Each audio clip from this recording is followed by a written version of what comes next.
Assalamualaikum warahmatullahi wabarakatuh. Alhamdulillahirabbil alamin wa bihi nasta'in wa ala umuri dunya waddin wassalatu wassalamu ala asyrafil anbiya'i wal mursalin sayyidina wa maulana Muhammadin wa ala alihi wa sahbihi ajmain. Rabbi shrahli sadri wa yassirli amri wahlul 'uqdatam min lisani yafqahu qauli amma ba'du. Pertama-tama yang saya hormati para dewan juri yang mudah-mudahan dimuliakan oleh Allah Rabbul Izzati dan juga teman-teman semua yang saya cintai.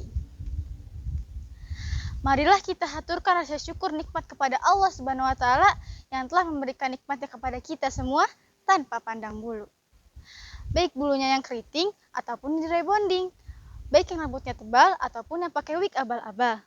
Alhamdulillah, syukur tak terhingga saat ini kita masih dikaruniai banyak nikmat. Dari nikmat sehat walafiat tanpa cacat, hingga nikmat iman dan Islam yang masih melekat. Hingga selamat dari godaan setan yang terlaknat, terutama godaan para buaya darat. Amin ya Allah ya Rabbal Alamin. Tak lupa salawat bertangkaikan salam semoga tercurah limpahkan kepada uswatun hasanah wa qudwatun hasanah, yakni sayyidina wa syafi'ina wa maulana Muhammad sallallahu alaihi wasallam. Yang mana kalau kita pikir-pikir, sifat-sifat Nabi Muhammad dibandingkan dengan kita bedanya cuma sedikit. Kalau Nabi Muhammad makannya sedikit, kalau kita dikit-dikit makan. Kalau Nabi Muhammad ngomongnya sedikit, kalau kita dikit-dikit ngomong. Kalau Nabi Muhammad tidurnya sedikit, kalau kita dikit-dikit tidur. Jadi bedanya cuma sedikit. Hadirin rahimakumullah, berdirinya saya di sini bukan untuk stand up komedi ataupun ngerumpi, tapi untuk menyampaikan sebuah pidato singkat yang insya Allah bermanfaat.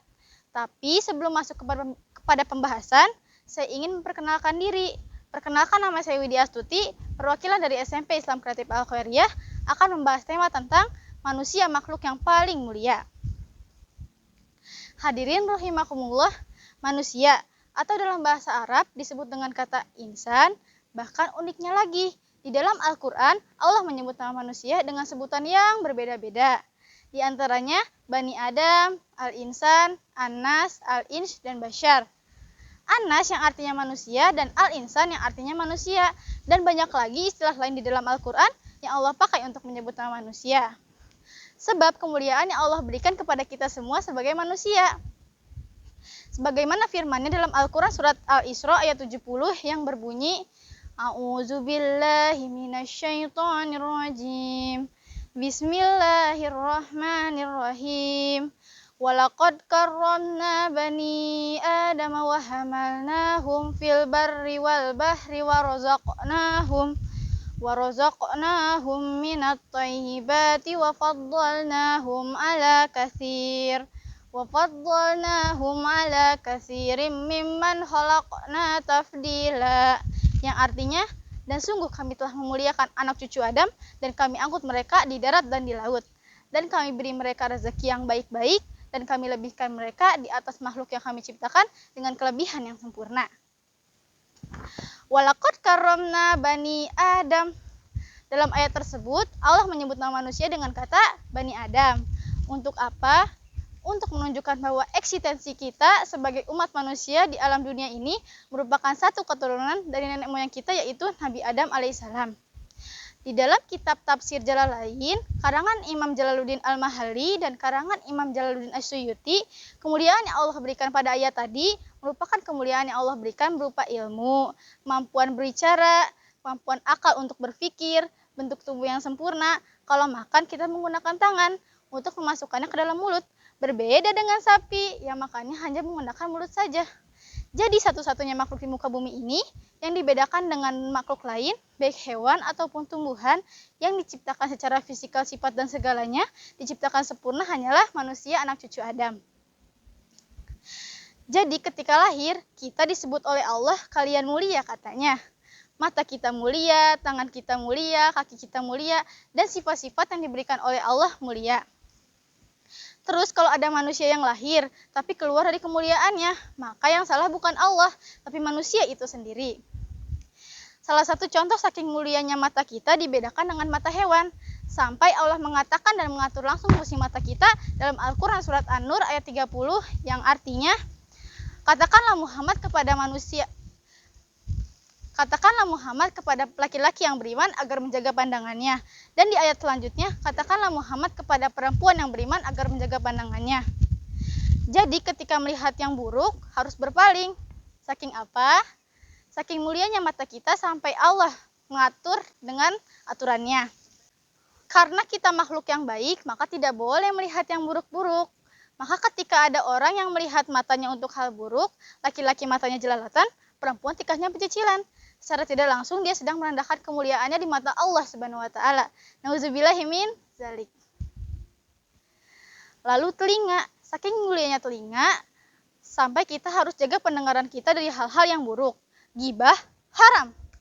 Allah dan Rasulnya melarang. Biasanya yang sering gibah itu perempuan, kumpul dikit gosip, kumpul di warung sayuran gosip. Awas, itu bisa merendahkan kemuliaan kita.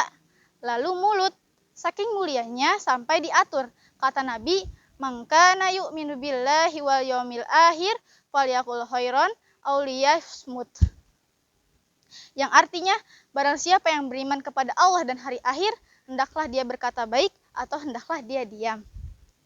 Jadi pilihannya untuk lisan hanyalah berkata baik atau diam, karena di antara anggota tubuh kita yang paling berbahaya adalah lisan.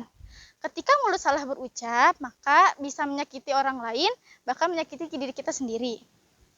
Jangan terbuai tren anak muda zaman sekarang yang kalau ngomong, 1 miliar? Murah banget. Ujung-ujungnya terjerat kasus. Itu karena dia merendahkan kemuliaannya dengan rasa sombong di hatinya dan diungkapkan melalui lisannya. Hadirin rahimakumullah, dari uraian singkat saya dapat diambil kesimpulan bahwa Allah menciptakan manusia dengan kekuasaannya dan memberi kemuliaan kepada manusia di atas makhluk-makhluk lainnya. Tiada lain karena Allah ingin menunjukkan bahwa betapa gagahnya Allah sebagai penguasa dan pencipta seluruh alam. Sampai-sampai Allah mampu menciptakan mana yang mulia dan mana yang hina, mana syaitan dan mana manusia. Mudah-mudahan kita dapat menjaga kemuliaan yang diberikan oleh Allah dengan cara memakai undang-undang syariat Islam, agar kelak kita mendapatkan syafaat dari Nabi kita, Nabi Muhammad SAW, dan masuk ke surganya Allah Subhanahu wa taala. Sekian dari saya, kurang lebihnya mohon maaf. Kalau ada sumur di ladang, bolehlah saya menumpang mandi. Kalau ada umur yang panjang, bolehlah saya berpidato kembali. Wal afwu minkum. Wassalamualaikum warahmatullahi wabarakatuh.